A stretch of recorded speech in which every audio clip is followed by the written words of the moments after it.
ನಮಸ್ಕಾರ ಸ್ನೇಹಿತರೆ, Kannada jobs corner YouTube ಚಾನೆಲ್ಗೆ ಎಲ್ಲರಿಗೂ ಸ್ವಾಗತ. National projects construction corporation limited ನಲ್ಲಿ ವಿವಿಧ ಹುದ್ದೆಗಳ ನೇಮಕಾತಿಗೆ ಸಂಬಂಧಪಟ್ಟಂತೆ ಆನ್ಲೈನ್ ಮೂಲಕ ಅರ್ಜಿಯನ್ನ ಆಹ್ವಾನಿಸಲಾಗಿರುವಂತದ್ದು. ಇನ್ನು ಯಾವ್ಯಾವ ಹುದ್ದೆಗಳಿವೆ, ಎಷ್ಟೆಷ್ಟು ಹುದ್ದೆಗಳು ಖಾಲಿ ಇರುವಂತದ್ದು, ಏಜ್ ಲಿಮಿಟ್, ಎಜುಕೇಶನಲ್ ಕ್ವಾಲಿಫಿಕೇಶನ್ ಹಾಗೂ ಸೆಲೆಕ್ಷನ್ ಪ್ರೊಸೀಜರ್ ಬಗ್ಗೆ ಈ ಒಂದು ವಿಡಿಯೋದಲ್ಲಿ ಮುಂದೆ ನೋಡ್ತಾ ಹೋಗೋಣ. ನಮ್ಮ ಚಾನೆಲ್ ಅನ್ನ ಯಾರಾದ್ರೂ ಹೊಸದಾಗಿ ನೋಡ್ತಾ ಇದ್ರೆ ಸಬ್ಸ್ಕ್ರೈಬ್ ಮಾಡಿ ಹಾಗೂ ಪಕ್ಕದಲ್ಲೇ ಇರುವಂತಹ ಬೆಲ್ ಬಟನ್ ಅನ್ನು ಕ್ಲಿಕ್ ಮಾಡಿ. ಇನ್ನು ಈ ಹುದ್ದೆಗಳಿಗೆ ಸಂಬಂಧಪಟ್ಟಂತೆ ಜಾಬ್ ಲೊಕೇಶನ್ ಅನ್ನ ನೋಡೋದಾದ್ರೆ ಕರ್ನಾಟಕ, ತಮಿಳುನಾಡು, ತೆಲಂಗಾಣ, ಆಂಧ್ರ ಪ್ರದೇಶ್, ಕೇರಳ, ಪಾಂಡಿಚೇರಿ ಮತ್ತು ಗೋವಾದಲ್ಲಿ ಜಾಬ್ ಲೊಕೇಶನ್ ಇರುವಂತದ್ದು. ಇನ್ನು ಯಾವ್ಯಾವ ಹುದ್ದೆಗಳಿವೆ ಹಾಗೂ ಎಷ್ಟೆಷ್ಟು ಹುದ್ದೆಗಳು ಖಾಲಿ ಇದೆ ಅಂತ ನೋಡ್ತಾ ಹೋಗೋದಾದ್ರೆ ಸೈಟ್ ಎಂಜಿನಿಯರ್ ಸಿವಿಲ್ ಈ ಒಂದು ಹುದ್ದೆಗಳಿಗೆ ನೋಡೋದಾದ್ರೆ ಒಟ್ಟು 4 ಹುದ್ದೆಗಳು ಖಾಲಿ ಇರುವಂತದ್ದು. ಇನ್ನು ಎರಡನೇದಾಗಿ ಸೈಟ್ ಎಂಜಿನಿಯರ್ ಇಲೆಕ್ಟ್ರಿಕಲ್ ಈ ಒಂದು ಹುದ್ದೆಗೆ ನೋಡೋದಾದ್ರೆ 1 ಹುದ್ದೆ ಖಾಲಿ ಇರುವಂತದ್ದು. ಇನ್ನು ಸೀನಿಯರ್ ಅಸೋಸಿಯೇಟ್ HR ಈ ಒಂದು ಹುದ್ದೆಗೆ ನೋಡೋದಾದ್ರೆ 1 ಹುದ್ದೆ ಖಾಲಿ ಇದೆ. ಇನ್ನು ಸೀನಿಯರ್ ಅಸೋಸಿಯೇಟ್ ಲಾ ಈ ಒಂದು ಹುದ್ದೆಗೆ ನೋಡೋದಾದ್ರೆ 1 ಹುದ್ದೆಗಳು ಖಾಲಿ ಇರುವಂತದ್ದು. ಇನ್ನು ಸೀನಿಯರ್ ಅಸೋಸಿಯೇಟ್ ಫೈನಾನ್ಸ್ ಈ ಒಂದು ಹುದ್ದೆಗೆ ನೋಡೋದಾದ್ರೆ ಒಟ್ಟು 2 ಹುದ್ದೆಗಳು ಖಾಲಿ ಇರುವಂತದ್ದು. ಇನ್ನು ಕೆಟಗರಿ ವೈಸ್ ರಿಸರ್ವೇಶನ್ ಅನ್ನ ನೋಡ್ತಾ ಹೋಗೋದಾದ್ರೆ ಯಾರ್ ಕೆಟಗರಿಯ ಅಭ್ಯರ್ಥಿಗಳಿಗೆ 6 ಪೋಸ್ಟ್ಗಳು ಖಾಲಿ ಇರುವಂತದ್ದು. ಇನ್ನು ಒಬಿಸಿ ನಾನ್ ಕ್ರೀಮಿ ಲೇಯರ್ ಅಭ್ಯರ್ಥಿಗಳಿಗೆ 2 ಪೋಸ್ಟ್ ಹಾಗೂ SC ಕೆಟಗರಿಯ ಅಭ್ಯರ್ಥಿಗಳಿಗೆ 1 ಪೋಸ್ಟ್ ಖಾಲಿ ಇರುವಂತದ್ದು. ಇನ್ನು ಮೆಥಡ್ ಆಫ್ ರಿಕ್ರೂಟ್ಮೆಂಟ್ ಬಗ್ಗೆ ನೋಡೋದಾದ್ರೆ ಈ ಒಂದು ಹುದ್ದೆಯು ಕಾಂಟ್ರಾಕ್ಟ್ ಬೇಸಿಸ್ ಹುದ್ದೆಯಾಗಿರುತ್ತದೆ ಮತ್ತು 1 ವರ್ಷದ ಅವಧಿಯವರೆಗೆ ಈ ಒಂದು ಹುದ್ದೆಯ ಅವಧಿಯು ಇರುವಂತದ್ದು. ಇನ್ನು ಎಜುಕೇಶನಲ್ ಕ್ವಾಲಿಫಿಕೇಶನ್ ಬಗ್ಗೆ ನೋಡ್ತಾ ಹೋಗೋದಾದ್ರೆ ಸೈಟ್ ಎಂಜಿನಿಯರ್ ಸಿವಿಲ್ ಈ ಒಂದು ಹುದ್ದೆಗೆ ನೋಡೋದಾದ್ರೆ ಮಂತ್ಲಿ 33,750 ಮಂತ್ಲಿ ಸ್ಯಾಲರಿಯನ್ನು ನೀಡಲಾಗುವಂತದ್ದು. ಇನ್ನು ಎಜುಕೇಶನಲ್ ಕ್ವಾಲಿಫಿಕೇಶನ್ ಬಗ್ಗೆ ನೋಡ್ತಾ ಹೋಗೋದಾದ್ರೆ ಸಿವಿಲ್ ಎಂಜಿನಿಯರಿಂಗ್ ಆದಂತಹ ಅಭ್ಯರ್ಥಿಗಳು ಈ ಒಂದು ಹುದ್ದೆಗಳಿಗೆ ಅರ್ಜಿಯನ್ನು ಸಲ್ಲಿಸಬಹುದಾಗಿರುತ್ತದೆ.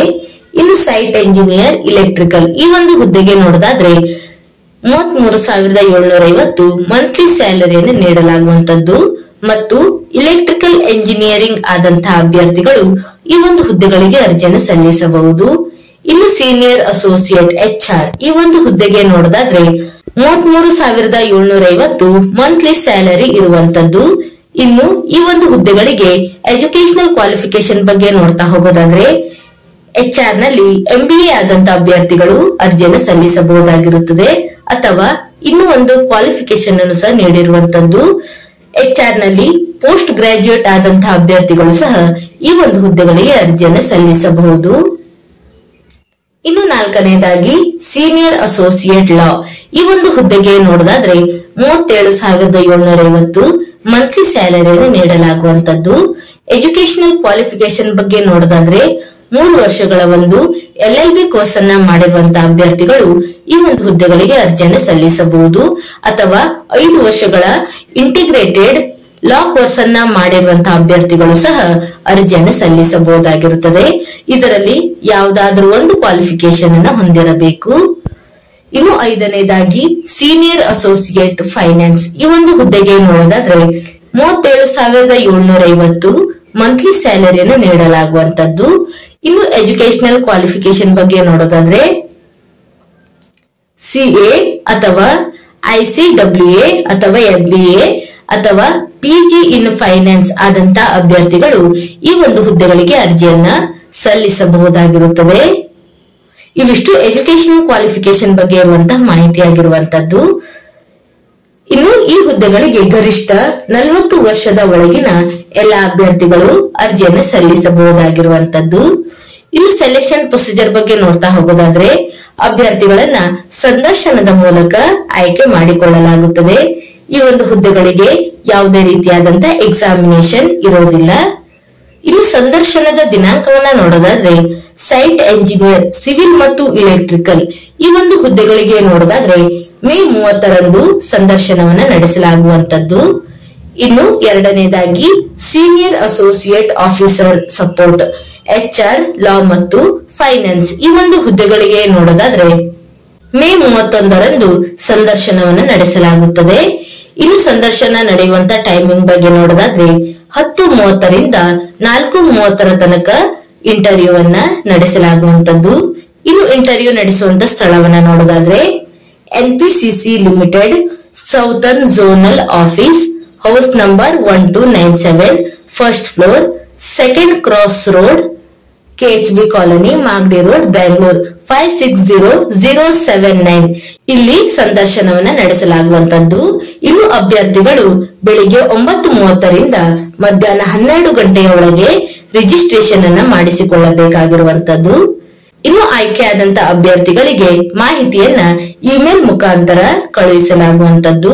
ಹಾಗಾಗಿ ಅಭ್ಯರ್ಥಿಗಳು ಅರ್ಜಿ ಫಾರ್ಮ್ ಅನ್ನ ಫಿಲ್ ಮಾಡುವಂತಹ ಸಂದರ್ಭದಲ್ಲಿ ತಮ್ಮ ಮೊಬೈಲ್ ನಂಬರ್ ಮತ್ತು ಮೇಲ್ ಐಡಿಯನ್ನು ಕ್ಲಿಯರ್ ಆಗಿ ಮೆನ್ಷನ್ ಮಾಡಬೇಕಾಗಿರುವಂತದ್ದು. ಅಭ್ಯರ್ಥಿಗಳು ಹೆಚ್ಚಿನ ಮಾಹಿತಿಗಾಗಿ www.npcc.gov.in ಈ ಒಂದು ವೆಬ್ಸೈಟ್ ಅನ್ನ ಸಂಪರ್ಕಿಸಬಹುದಾಗಿರುವಂತದ್ದು.